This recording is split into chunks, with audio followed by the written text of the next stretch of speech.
नमस्कार बच्चों। आज हम कपोतराज मूषिक राजयो कथा के आगे के भाग से पढ़ेंगे। इति विचिन्त्य पक्षिणः सर्वे जालमादाय उत्पतिता। ऐसा सोचकर सभी कबूतर जाल को लेकर उड़ गए। अनंतरम स व्याधः सुदूरोज्जालम अपहार कांस्तान अवलोक्य पश्चात अवचिंत्यन। इसके पश्चात वह व्याध व शिकारी बहुत दूर तक जाल को अपहरण करने वाले उन कबूतरों को देखकर उनके पीछे पीछे दौड़ता हुआ सोचने लगा। सहस्तास्तु हरन्त्येते मम जालम विहंगमा यदा तु विवदिष्यन्ति वश्मेष्यन्ति मे तदा एते विहंगमा। ये कबूतर तो सहता एकत्रित होकर इकट्ठे होकर मम जालम हरंती, मेरे जाल को लेकर हरण कर कर ले जा रहे हैं। यदा तू, लेकिन परंतु तू जब विवदिष्यंती, कलह करेंगे, झगड़ा करेंगे, विवाद करेंगे, मैं वशम एष्यति, ये सभी मेरे वश में आ जाएंगे, मेरे अधीन हो जाएंगे। कबूतरों के राजा चित्रग्रीव के कहने पर भी सभी कबूतर मिलकर जाल को लेकर उड़ गए। तभी उनके पीछे दौड़ता हुआ शिकारी कहता है कि ये कबूतर तो इकट्ठे होकर मेरे जाल को लेकर उड़ रहे हैं, परंतु ये जब झगड़ा करेंगे तब मेरे अधीन अवश्य हो जाएंगे। बेचारा शिकारी कबूतरों को पकड़ने के लिए प्रयत्न कर रहा था। उसके जाल में कबूतर फंस भी गए, परंतु कबूतरों को तो वह नहीं पकड़ सका। इसके विपरीत वे जाल को लेकर ही उड़ गए। शिकारी सोचता है कि कभी न कभी तो ये आपस में झगड़ा करेंगे, तभी नीचे गिर जाएंगे तो मैं उनको पकड़ लूँगा। ततस्तेषु चक्षु विषयम अतिक्रांतेषु पक्षिषु स व्याधो निवृत्त है। इसके पश्चात उन कबूतरों के दृष्टि से ओझल हो जाने पर वह शिकारी वापस चला गया। अथ लुब्धकम निर्वृत्तम दृष्ट्वा कपोता ऊचु स्वामिन किम इदानीम कर्तुम उचितम। चित्रग्रीव उवाच। इसके पश्चात उस शिकारी को वापस जाते हुए देखकर कबूतर कहने लगे, हे राजन, इस समय क्या करना उचित है? तो चित्रग्रीव ने कहा, माता मित्रम पिता चेति स्वभावात् त्रितयम हितम कार्य कारणश्चान्ये भवन्ति हित बुद्धय। माता, मित्र और पिता, ये इति त्रितयम, ये तीनों स्वभावतः हितम, ये स्वभाव से ही हित करने वाले होते हैं, भला करने वाले होते हैं। अन्य च, और इसके विपरीत सभी जो कोई भी है, कार्य कारणतः, कार्य और कारण से हित बुद्धया भवन्ति, हित करने वाले हो जाते हैं।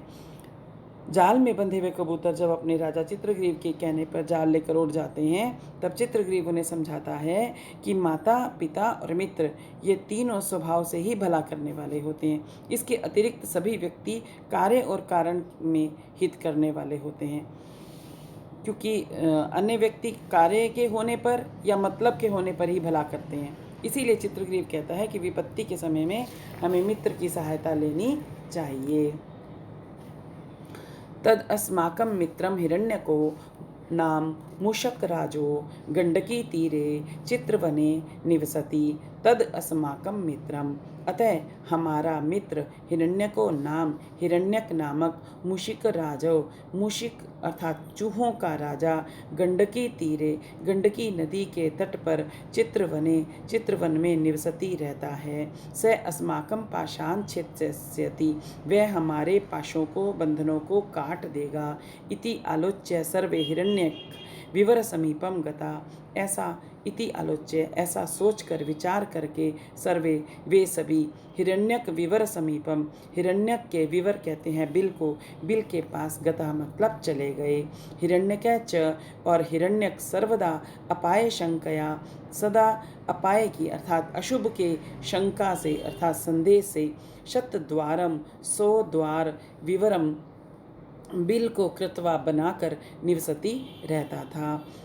तथा इसके पश्चात हिरण्यक नामक चूहा कपोत अवपात भयात, कबूतरों के अवपात उतरने के कारण, भयात डर से, चकित है डर कर, तुष्णिम स्थित है चुपचाप शांत होकर बैठ गया। चित्रग्रीव उवाच। चित्रग्रीव ने कहा, सखे हिरण्यक, हे मित्र हिरण्यक, किम अस्मान न संभाषसे, क्या हमसे क्यों नहीं बोलते हो? हिरण्यक ततो हिरण्यक तद वचनम प्रत्यभिज्ञाए। तत्पश्चात हिरण्यक उसके वचनों को प्रत्यभिज्ञाय पहचान कर संभ्रमम बड़ी तेजी से बरही निसृत्य बाहर आकर निकल कर अब्रवीत बोलने लगा, आ पुण्यवाणम अस्मि, अरे मैं बहुत पुण्यशाली हूँ। प्रिय सुहृद में चित्रग्रीव वह समय आता है, मेरा प्रिय मित्र चित्रग्रीव आया है। इसके पश्चात तथा यह हमारा मित्र हिरण्यक नामक चूहों का राजा गंडकी के नदी के तट पर चित्रवन में रहता है, वह हमारे बंधनों को काट देगा। ये कबूतरों के राजा चित्रग्रीव अपने बंधनों को छुड़ाने के लिए कबूतरों को के बंधनों को छुड़ाने के लिए वो ये कहता है कि हमारा मित्र हिरण्यक नामक चूहों का राजा गंडकी नदी के तट पर चित्रवन में रहता है, वे हमारे बंधनों को काट देगा। इस प्रकार ऐसा विचार करके वे सभी कबूतर हिरण्यक के बिल के पास चले गए, जहाँ हिरण्यक अशुभ के संदेह से 100 द्वार 100 मार्ग बनने वाले बिल को बनाकर रहता था। इसके पश्चात हिरण्यक कबूतरों के उतरने के भय से डर कर शांत होकर चुपचाप होकर बैठ गया। चित्रग्रीव ने कहा, हे मित्र हिरण्यक, हमसे क्यों नहीं बोलते हो? उसके बाद हिरण्यक उस चित्रग्रीव के वचनों को पहचान कर बड़ी तेजी से बाहर आकर कहने लगा, रे मैं बड़ा पुण्यशाली हूँ, मेरा प्रिय मित्र चित्रग्रीव आया है। यस्य मित्रेण संभाषो यस्य मित्रेण संस्थिति यस्य मित्रेण संलापः ततो नास्ति ही पुण्यवान। यस्य मित्रेण संभाषय, जिसकी मित्र के साथ बातचीत होती रहती है। यस्य मित्रेण संस्थिति, जो मित्र के साथ संस्थिति निवास करता रहता है। यस्य मित्रेण संलापः, जो जिसकी मित्र के साथ बातचीत होती रहती है। ततः नास्ति ही पुण्यवान, उससे अधिक इस संसार में कोई भी पुण्यशाली नहीं होता है। भाव यह है कि जो व्यक्ति अपने परम मित्र के साथ सदा बातचीत करता रहता है, उसी के साथ रहता है और उसके अपने विचारों का आदान प्रदान अर्थात अपनी बात सुनाता है और उसकी बात सुनता है, उसके समान पुण्यात्मा और कोई नहीं होता है। अतः हिरण्यक अपने बिल के पास परम मित्र चित्रग्रीव को देखकर बहुत प्रसन्नचित्त हो जाता है। पाशबन्धांश्च एतान् दृष्ट्वा स विस्मय क्षणं स्थित्वा उवाच, सखे किम एतत्। वह हिरण्यक जाल में बंधे हुए उन कबूतरों को देखकर आश्चर्य से भरकर क्षण भर के लिए रुककर कहने लगा, हे मित्र, ये क्या हुआ? चित्रग्रीव उवाच, सखे अस्माकं प्राक्तन जन्म कर्मणः फलम एतत्। हे मित्र, यह हमारे पूर्व जन्मों के कर्मों का ही परिणाम है। यतः, क्योंकि यस्माच्च येनच यथा च यदा च यच्च यावच्च यत्र च शुभ अशुभ आत्मकर्म तस्माच्च तेन च तथा च तदा च तच्च तावच्च तत्र च विधातृवशात् उपैति। यस्माच्च, जो व्यक्ति जिस कारण से, येन च जिसके द्वारा, यथा च जिस प्रकार, यच्च जिस काल में, यावच्च और जैसा, जहाँ पर, यत्र च जहाँ पर, शुभ अशुभ अशुभ शुभ और अशुभ आत्मकर्मम अपना कर्म करता है, विधातृवशात भाग्य के योग से, वह तस्मात् च उसी कारण से, तेन च उसके द्वारा, तथा च उसी प्रकार, तदा च उसी समय में, तच्च वैसा ही, यावत च उतना ही, तत्र च और वहीं पर फल प्राप्त करता है।